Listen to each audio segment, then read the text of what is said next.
और अब आपको ऐसी खबर सुनाते हैं जिस पर आपको गर्व होगा। आपको भारत की रॉकेट शक्ति के बारे में बताते हैं। भारत अब अंतरिक्ष की दुनिया का एक बड़ा खिलाड़ी बन चुका है। भारत का लोहा अब पूरी दुनिया मानती है क्योंकि भारत ने ये मुकाम अपने वैज्ञानिकों के दम पर हासिल किया है। अब अमेरिका जैसे देश अंतरिक्ष में भारत के साथ मिलकर काम कर रहे हैं। भारत की अंतरिक्ष एजेंसी इसरो और अमेरिका की अंतरिक्ष एजेंसी नासा अब मिलकर दुनिया का सबसे महंगा और सबसे आधुनिक सैटेलाइट बना रहे हैं। इस सैटेलाइट का नाम है NASA ISRO synthetic aperture radar यानी निसार।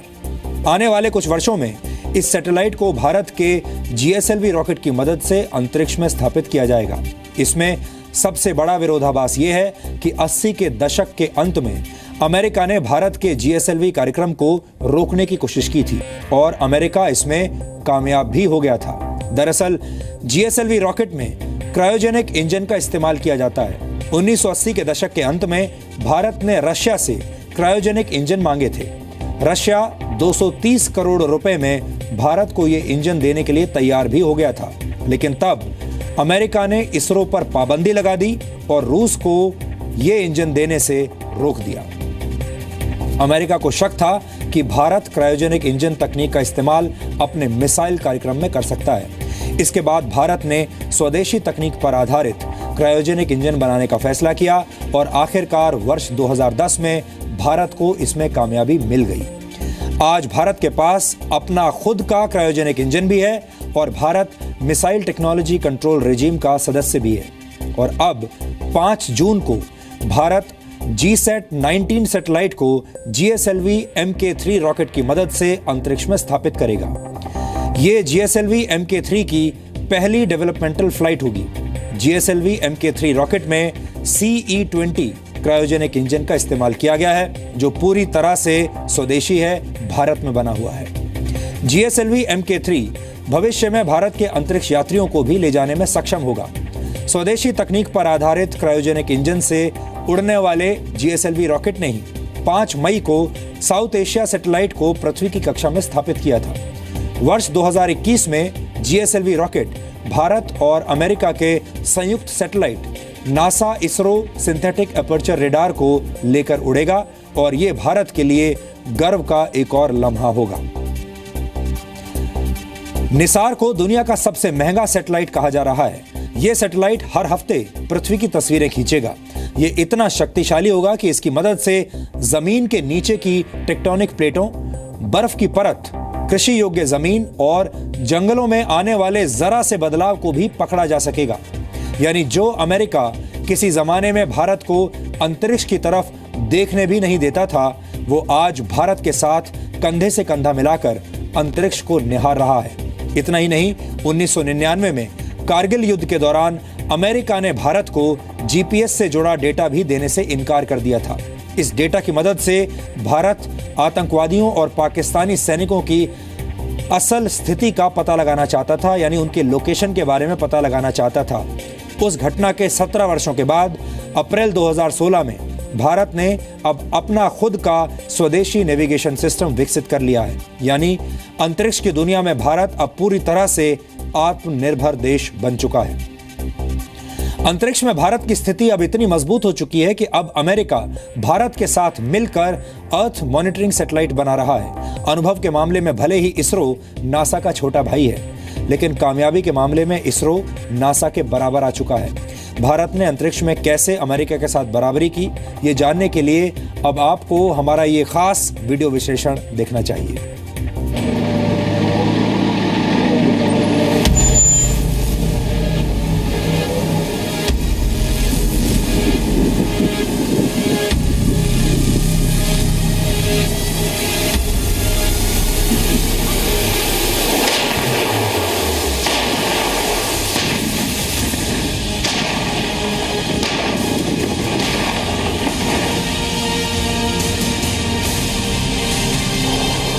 कारगिल की ऊंची ऊंची पहाड़ियों में छिपकर दुश्मन भारत पर वार कर रहा था, तब भारत ने अमेरिका से मदद मांगी।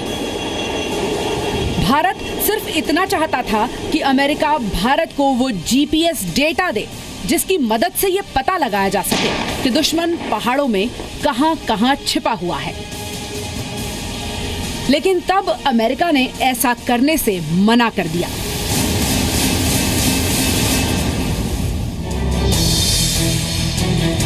भारत रूस से क्रायोजेनिक इंजन तकनीक हासिल करना चाहता था ताकि कम खर्च में भारी सैटेलाइट्स को अंतरिक्ष में पहुंचाया जा सके।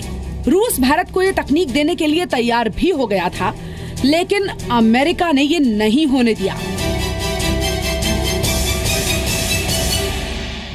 10, 9, 8, 7, 6, 5, 4, 3, 2, 1, 0, +1। कारगिल युद्ध के 17 वर्ष बाद भारत ने खुद का जीपीएस सिस्टम नाविक अंतरिक्ष में लॉन्च कर दिया। GSLV बिल्कुल आकाश जो हमारे अथक प्रयासों की परिणत एक ऐतिहासिक घटनाक्रम हमारी आंखों के सामने साकार। क्रायोजेनिक तकनीक पर आधारित GSLV भारत और अमेरिका की संयुक्त सैटेलाइट को लेकर उड़ान भरेगा। यानी भारत ने हर बार दुनिया को ये बता दिया कि जितनी बार दुनिया हमारे वैज्ञानिकों के लिए दरवाजे बंद करेगी, हम अपने लिए नई राह तलाश लेंगे। NASA ISRO synthetic aperture radar satellite न सिर्फ धरती में आने वाले हर बदलाव पर नजर रखेगा, बल्कि जरूरत पड़ने पर ये सेना के काम भी आ सकता है। अर्थ इमेजिंग का अर्थ है कि रडार के जरिए बहुत ही शुद्धता की, बहुत ही बारीकी की तस्वीरें पृथ्वी की हम खींच सकते हैं।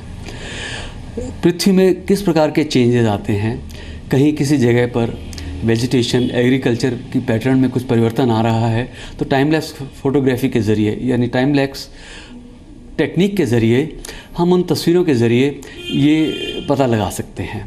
इसके अलावा डिज़ास्टर मैनेजमेंट में इसकी इमेजिंग का बहुत उपयोग होने वाला है और इसके निसार के तो मुख्य रूप से साइंस एप्लीकेशन ही हैं, लेकिन आमतौर से सिंथेटिक अपर्चर रडार के मिलिट्री एप्लीकेशन भी रहते हैं। आज अमेरिका अंतरिक्ष के क्षेत्र में भारत के साथ मिलकर काम कर रहा है, लेकिन एक वक्त था जब अमेरिका ने भारत को क्रायोजेनिक तकनीक हासिल नहीं होने दी थी। अमेरिका को डर था कि भारत इसका इस्तेमाल लंबी दूरी की मिसाइल बनाने में कर सकता है, लेकिन आज करीब 2 दशक के बाद भारत के पास लंबी दूरी की मिसाइल भी है और क्रायोजेनिक तकनीक पर आधारित GSLV रॉकेट भी। एक ज़माने में जब अमेरिका ने क्रायोजेनिक तकनीक हमें देने से मना कर दिया था और रशिया पर भी दबाव डाला गया था कि वो क्रायोजेनिक तकनीक हमें ना दे, और आज इंडिया ने वो क्रायोजेनिक तकनीक न केवल बना ली है बल्कि हमने कामयाबी के कई झंडे भी गाड़ दिए हैं।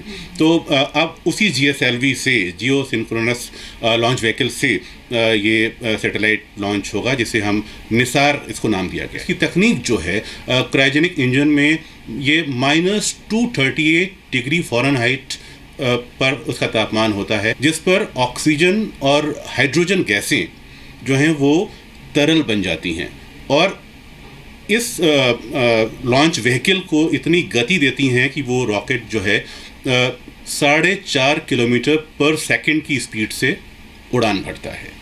तो ये अपने आप में एक बहुत जटिल तकनीक है। GSLV रॉकेट में जिस क्रायोजेनिक तकनीक का इस्तेमाल किया जाता है वो भारी पेलोड ले जाने में तो सक्षम है ही, इससे सैटेलाइट लॉन्च करने में खर्च भी कम आता है। इतना ही नहीं, GSLV की क्रायोजेनिक तकनीक का इस्तेमाल करके भारत के अंतरिक्ष यात्री जल्द ही ब्रह्मांड की गहराइयों में भी डुबकी लगा पाएंगे। अब इस अर्थ इमेजिंग सैटेलाइट से हम ये जान पाएंगे न केवल ग्लोबल वार्मिंग के बारे में, बल्कि हमारे ज्वालामुखी के बारे में, सुनामी के बारे में, बहुत सारे हमारे इकोलॉजिकल जो चेंजेस हो रहे हैं हमारे अर्थ में, और हमारे जो लैंडस्लाइड हैं, तमाम ऐसे जो हमारे जो बाढ़ है, फ्लड है, उन चीज़ों को हम और अब बारीकी से उसका अध्ययन कर पाएंगे। और इस सैटेलाइट में दिन और रात का कोई मायने नहीं है, ये हर समय काम करेगा और इसमें तमाम तरीके के आधुनिक उपकरण लगाए गए हैं। आने वाली 5 जून को GSLV Mark 3 GSAT 19 संचार उपग्रह को लेकर उड़ान भरेगा। ये CE-20 क्रायोजेनिक इंजन के दम पर उड़ान भरने वाले GSLV Mark 3 की पहली डेवलपमेंट फ्लाइट होगी। यानी भारत की स्वदेशी तकनीक पहले से ज्यादा दमदार हो गई है। पिछले 20 साल भारत ने बहुत से परिवर्तन देखे हैं। उनमें से एक था सैंक्शंस के ज़रिए भारत को क्रायोजेनिक टेक्नोलॉजी मुहैया न कराया जाना। कारगिल युद्ध में भी मैपिंग सिस्टम के ज़रिए इंफॉर्मेशन भारत को नहीं लेने दी गई थी, लेकिन फिर भी हमने कारगिल युद्ध में दुश्मन का डंका बजा दिया था। लेकिन इस दौरान में इसरो ने, देश के रक्षा संस्थानों ने बहुत कुछ प्रगति की है। आज हमारा जीपीएस सिस्टम है, हमें किसी और जीपीएस सिस्टम के लिए मोहताज होने की ज़रूरत नहीं। संचार व्यवस्था में हम बहुत मजबूत हो गए हैं। हमारे पास कार्टोसैट सैटेलाइट्स हैं, वो भारतवर्ष की स्थान की बहुत ही बारीकी से तस्वीरें ले सकते हैं। बैलगाड़ी और साइकिल पर अपना सफर शुरू करने वाले इसरो की कामयाबियों का लोहा अब पूरी दुनिया मान रही है। जल्द ही अमेरिका जैसे देश अंतरिक्ष के क्षेत्र में भारत के गाइड नहीं बल्कि 50-50 के पार्टनर होंगे, और तब आप भारत का तिरंगा अंतरिक्ष में भी लहराता हुआ देखेंगे। ब्यूरो रिपोर्ट, जी मीडिया।